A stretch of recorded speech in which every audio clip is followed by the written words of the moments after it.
Battlefield 5 has been available to the public, or at least those who are willing to give EA a little bit of extra money to play the game early, for a few days now, and the time comes to start answering the important questions of, is this game any good? How does it compare to the public beta, which was a little bit of a public disaster if you ask me, and pretty much anybody else in the community, and should you go and run out and pay your good hard-earned money to buy the title? Is it any good? How does it compare to past Battlefield titles? And to answer this question, admittedly I wanted to make one long video. We quickly realized, however, that that video was going to be close or over 30 minutes in length, because there is many topics that I actually want to go into a little bit of detail and talk about. I think this game deserves the kind of amount of effort to review it properly, to talk about some of the key strengths and weaknesses in a little bit more detail than just quickly hash them over in form of a top 5 or top 10 things about Battlefield 5.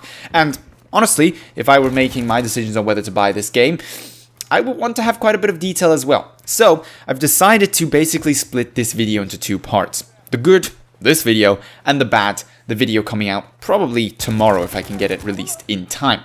For those who don't want to go through that process though, of watching what probably will amount to almost 30 minutes of footage, as well as me rambling on about the game, here's your 30-second quick, succinct summary of what Battlefield 5 is all about. Battlefield 5 is in a launch state as pretty much any other Battlefield title usually is.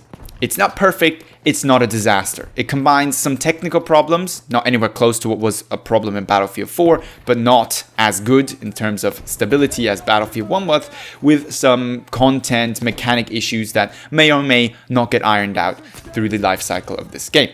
There's plenty of things to get excited about in terms of good map design, good gameplay, good gunplay, fantastic vehicles, at least in terms of armored vehicles, not so sure about the aircraft just yet, and some really interesting and engaging game modes and maps with some solid map design and solid cover play available in this title, combined of course with that great gunplay that we do now finally have back in the Battlefield series.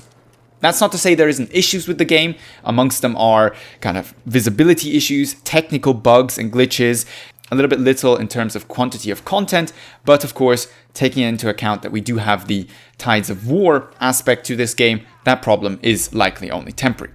That's Battlefield 5 in a nutshell, if you were to ask me. But let's now talk about some of the key elements that are good about Battlefield 5 in a little bit more detail.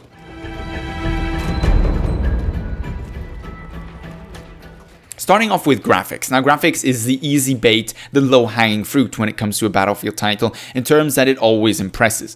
But one should mention it when talking about what makes Battlefield 5 great, because graphics here really, once again, they've knocked it out of the house. I mean, it's absolutely amazing what they've managed to do with this game in terms of visual fidelity. And we're not just talking about higher polygon counts and more detailed textures in this game. No, we're talking about a more detailed environment within the maps themselves. There's been more effort put into making this map believable, into making the structures believable, what's inside the structures, even natural elements, such as ground textures or natural formations, such as rock formation on Hamada. There's so much more detail in this game.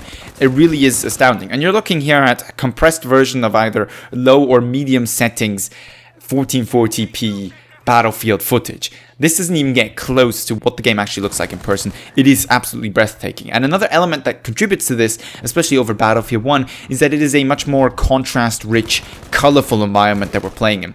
For understandable artistic and historical reasons, Battlefield 1 was a very kind of grey and colored dull game. There wasn't a lot of saturation, not a lot of textures that really popped. Battlefield 5 is not like that. Battlefield 5 very much is a very colorful Battlefield experience, really compared to any Battlefield out there. And from my personal taste, it's absolutely amazing. Fighting in these contrast, detailed, rich environments, which are, frankly, very, very believable environments to be fighting whatever kind of fight you are fighting, on whatever kind of map, on whatever kind of game mode.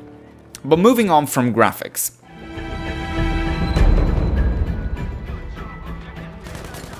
Gunplay is another central part of what makes a good Battlefield game.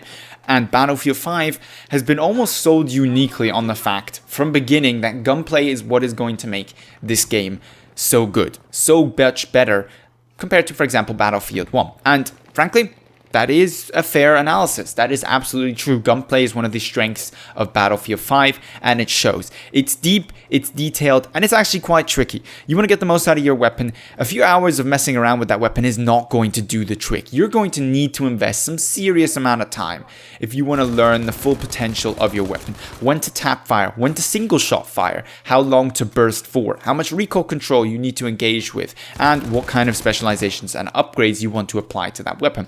And that's just talking about the assault rifles, admittedly though, amongst the more difficult weapons to learn. Gunplay delivers in so many ways, also in terms of the lack of spotting, where you can flank people and now reliably take out a few enemies before them actually noticing that you're there, and in so many other aspects. It really does feel like a big improvement over Battlefield 1, while still keeping some kind of range effectiveness cap on every weapon.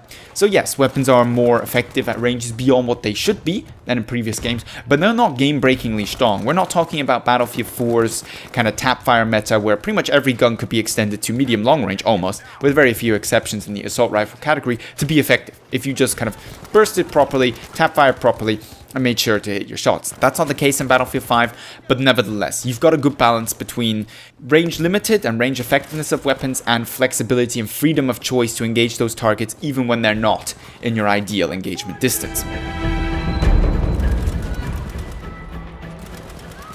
Gadgets are another aspect of Battlefield 5 that actually I didn't see coming to be as impressive as they were. I've complained, frankly, since the dawn of time about Battlefield's gadget design. For example, specifically around RPGs in the case of Battlefield 4, in the case of Battlefield 1, 80 rocket launch guns, whatever they were called, taking out infantry targets, being too effective against infantry, and it contributed to the explosive spam in the case of Battlefield 1 as well.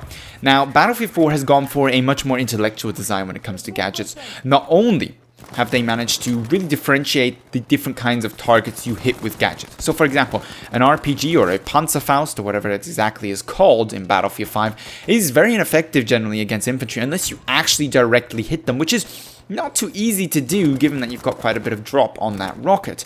That's very different, for example, from 80 rocket guns in Battlefield 1. Whereas if used against tanks, and especially if used against tanks in their weak spot, are humongously effective. So what they've done here is essentially tone down the splash damage but reward direct hits and make the weapon far more effective at what it's supposed to be, taking out vehicles, and far less effective for the trolls to use to take out infantry, by either blowing up an entire house or by just shooting in the general direction of where a target is hiding or positioning himself. And this extends to pretty much every gadget out there, as well as to the decision to have certain kind of gadgets not marked as gadgets. For example, the medic no longer has to carry a syringe as gadget. Every medic just has a syringe. You have a free gadget spot to use something else with. And for example, the inclusions that they've done there are things like the smoke grenade launcher, which is a fantastic gadget. I didn't think I was going to say so, but it's a fantastic gadget in terms of the amount of freedom it gives a medic to help push up the front lines, which makes absolute sense given that they are now running with SMGs, or even to get a cheeky revive in, thanks to, once again, the lack of a proper spotting system in this game. If you put smoke on a body, even in the middle of a street, and then go into the revive that person, the chances are nobody will actually notice and you won't get shot. You will successfully pull off that revive, evacuate from the smoke, and move on your day. Like, that is unimaginable in any other Battlefield game. Any other Battlefield game, somebody would have spotted you through that smoke and shot you right in the head while you perform your revive, especially if revives take as long as they do now in Battlefield 5.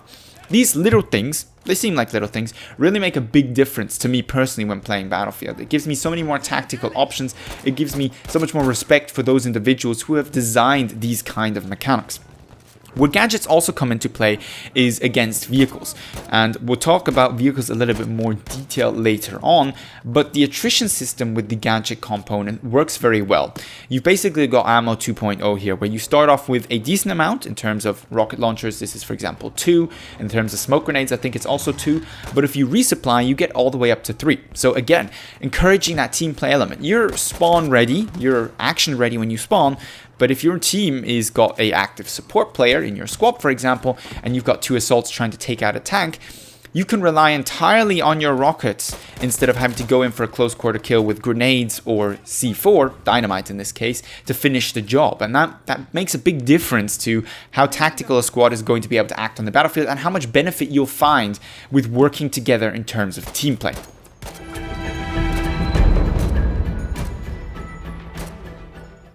Vehicles then. Now, vehicles is something I just previously mentioned, where we wanted to talk a little bit about the detailed damage models and disables you get on tanks. And this is amazing, frankly. The kind of different strategies that can go into disabling a tank far more reliably, by the way, than in Battlefield 1. You want to disable the mobility of that tank, you hit those tracks. You want to disable the turret, you hit the turret.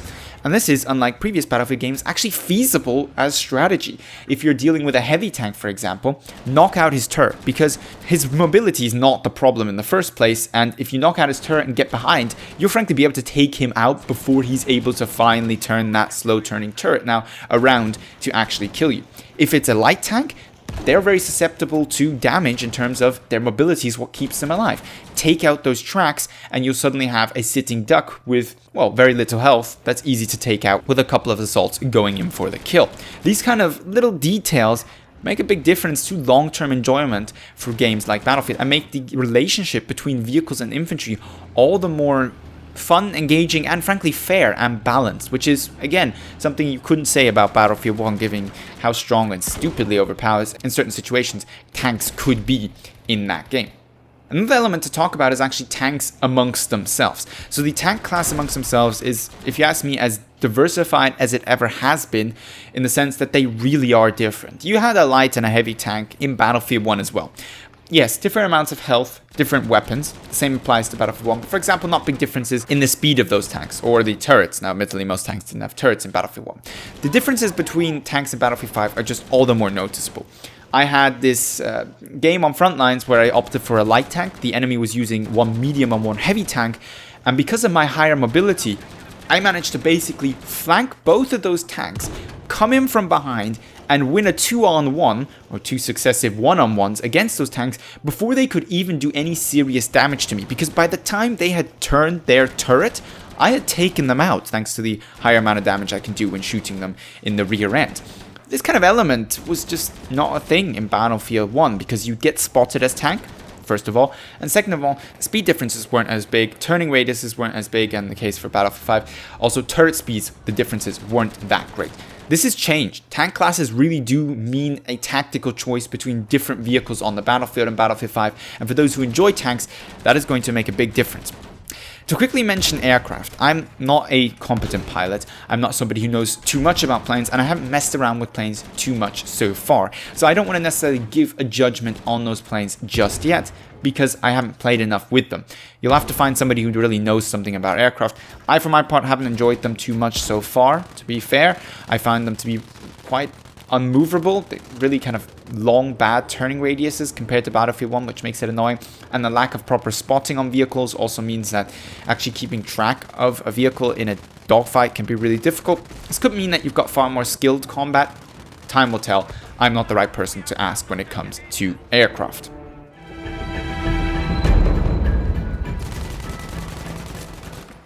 Second to last issue that we have to mention is progression. Now, progression is one of those clear home run things for DICE in this game. It's so much better than it was in previous Battlefield titles, specifically Battlefield 1, of course, because it is just properly implemented. From day one, you have to actually, I don't want to say grind, but mini grind to get anything you want in this game. And there's a hell of a lot of progression to do. There's progression for the individual weapons. There's progression for the individual class. There's the progression for the level as total, as your soldier level, so your max rank being 50 at the moment. There's progression for the individual vehicles. The whole specialization system is tied to this progression. New skins is tied to this system. The in-game currency that you use to buy the specializations and upgrades for your weapon is tied to this system. Progression is everything. If you want to unlock anything in this game, progression is where you're going to have to go.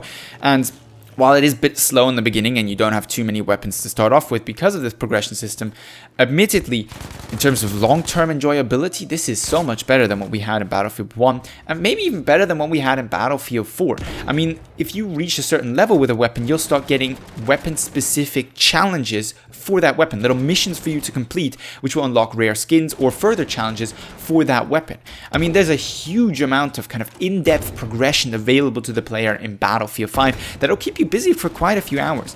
And I should note here, this is just the start, right? There's progression for the individual Tides of War chapters coming very soon, actually, for a matter of fact, which just adds a whole nother element, a kind of a temporary progression element to the game.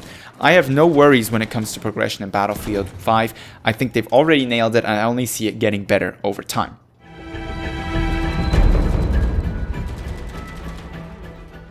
The last element then to mention when it comes to the big elements that make Battlefield 5 worth buying, why you should buy this game, is Tides of War.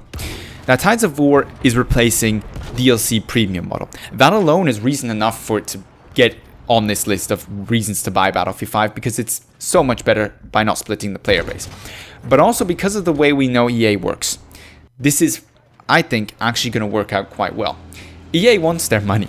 EA is a very much financial driven company, as they should be. I mean, that's their job, make money for their shareholders, right? But because their reward system, or their money-making method, if you so will, is tied to in-game purchases throughout the lifetime of this game, if they want to make a decent chunk of change after selling kind of the initial game for $60 or whatever it is they're selling it for, they're going to need to keep people interested in the game. Not only are they going to have to produce new content, new weapons, new maps, new game modes in a suitable amount and quite regularly for everybody to enjoy. No, they're going to have to also fix some of the major annoyances with Battlefield, which we will probably be talking about in the reasons why not to buy Battlefield. They will have to address those issues because otherwise their bottom line won't give them the kind of financial results that they want. And if we, as I said, know EA to be reliable in one department, it's make sure they get their money.